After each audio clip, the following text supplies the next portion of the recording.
What's going on, everybody? Josh Engleman for Awesemo.com, and this is my DraftKings Showdown breakdown for Thursday Night Football's game between the Arizona Cardinals and the Seattle Seahawks. Now be sure to hit that like button, subscribe to the channel, and hit the notification bell so you know when this and all of our other content goes live. Follow me on Twitter at Josh Engleman so you can get updates to the sim results as we get closer to lock. Special bonus edition of content. Adam Scher and I will be live at 6:40 p.m. Eastern Time doing a little lead-in to our live before lock show. So Adam and I will go from 6:40 to 7:20, kick it over to the live before lock crew. But we're going to talk about my updated sim results, Adam's favorite plays for the showdown, and more. Don't miss it. And finally, let me know in the comments section who are your favorite options at captain and at utility for tonight's awesome slate. This is perfect. This is a dream showdown slate. Here's the high level stuff for you. 152.4. That is the average fantasy points in the optimal winning lineup for this slate. 49,300 is the median salary used. 2.9 Cardinals, 3.2 Seahawks. I know that doesn't add up to 6. That's just rounding in my Excel sheet. Don't freak out. It's the average guys used from each team in the optimal lineup. Seahawks are 3-point favorites at home with a 56.5 point total. That's incredible. I love this slate from a showdown perspective. As long as we get enough injury news early, we should be fine. Now it's time to take a look at the captains. Now, if we start at captain, this one's pretty wild. We have 5 guys that are all basically the same, and then everybody else just exists. Kyler Murray shows up in the optimal 15% of the time. Russell Wilson, 14.8. Hopkins, 15.6. DK Metcalf, 12.6, so a little lower. Tyler Lockett, a little bit higher, 17.2. But everybody is in a very similar range here.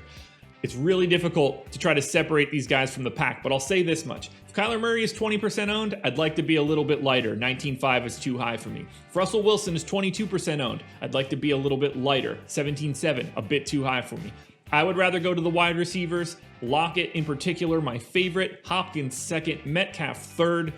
You're going to see just about all of the ownership going to these 5 guys. I don't really have anybody down the line that I recommend. I'm not trying to get weird with like Larry Fitzgerald or, I don't know, Jason Myers or Zane Gonzalez. I don't want any of that stuff. I want the top 5 guys: Murray, Wilson, Hopkins, Metcalf, Lockett. I'll just make it work at the utility spot. Now, as we go to utility, I'm going to start at the top again. The most likely option to show up in the optimal at utility, Russell Wilson, 11,800, shows up there 49.6% of the time. It's going to be right around the ownership. I think that looks fine. Kyler Murray is second, 45%. He's showing up a bit more owned and at 13K. I don't like spending that much on Kyler Murray, so I might be a little bit light, but he's still the second best option at utility. As we go further down, Tyler Lockett for 9,400, my third favorite utility play. Going to be a relatively neutral play for ownership, so you don't have to go too crazy. I think DK Metcalf will end up a little over-owned at the utility spot. If I'm going to get weird with Metcalf, I'd rather just take him at MVP and hope he just goes absolutely insane.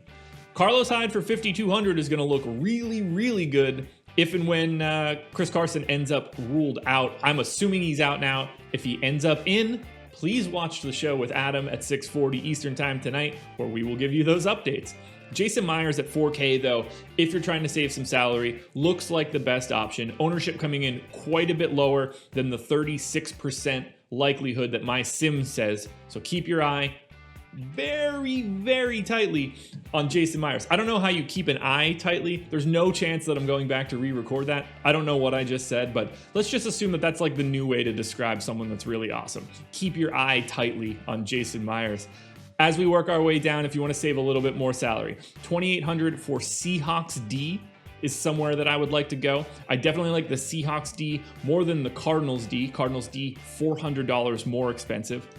Andy Isabella is fine at 2K. I expect him to be properly owned, so it's not like you're going to be getting like too weird with it. If you want to save some salary, and this is going to be only if Chris Carson is out, $600 for DJ Dallas works for me. Not projected to pick up a ton of ownership. I only have him projected for 4.7 fantasy points, but that's enough at $600 to show up in the optimal lineup 25% of the time. I'm going to be heavy on DJ Dallas as long as we don't see Carson. That is as far, well, obviously that's as far down as I want to go. There's not a lot of guys normally below $600, but DJ Dallas is my preferred pay down option for this slate. Now, when it comes to fades at the captain spot, I'll likely be a little bit lighter on Murray and Wilson than the field, but they still look like fantastic plays. I'm just going to load up on the wide receivers and hope one of those three main guys are the guys that go bonkers.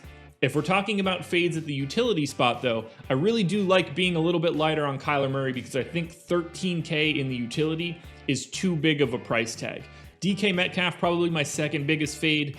And when I say fade, it just means lighter, especially at the top end. I don't want to have 0% DK Metcalf or 0% Kyler Murray. But if they're like in the 40s of ownership, I'd rather be in like the 25 to 30 range. Working our way down a little bit further, I like this guy on FanDuel, but on DraftKings, $3,600 for Greg Olsen, too expensive as far as I'm concerned. $4,800 for David Moore, not a salary that I really want to spend all that often. Guys like Will Dissly, Max Williams, Freddie Swain, those guys are going to get owned a little bit more than I would like. They're all 0% guys for me, as is Jacob Hollister. At least, again, as of right now, Jacob Hollister, a guy that I don't want that's projecting to get some ownership. Those are my main fades. It's nothing too crazy, but I do think Kyler Murray is going to go a little bit over-owned for his price tag. He's obviously great. Don't freak out. But these guys have salaries, and $13,000 at the utility spot is way too high. Alrighty, folks, that will do it. This is my DraftKings Showdown breakdown for the Arizona Cardinals and the Seattle Seahawks. One last time, please guys, hit that like button, subscribe to the channel, and hit the notification bell so you know when we go live. Follow me on Twitter at Josh Engleman so you can get the sim results, and tune in tonight, 6:40 Eastern Time, myself and Adam Scher breaking this slate down for about a half hour before we turn it over to the Live Before Lock crew. Good luck tonight, guys. Keep your eye peeled tomorrow morning for my NFL main slate top fives.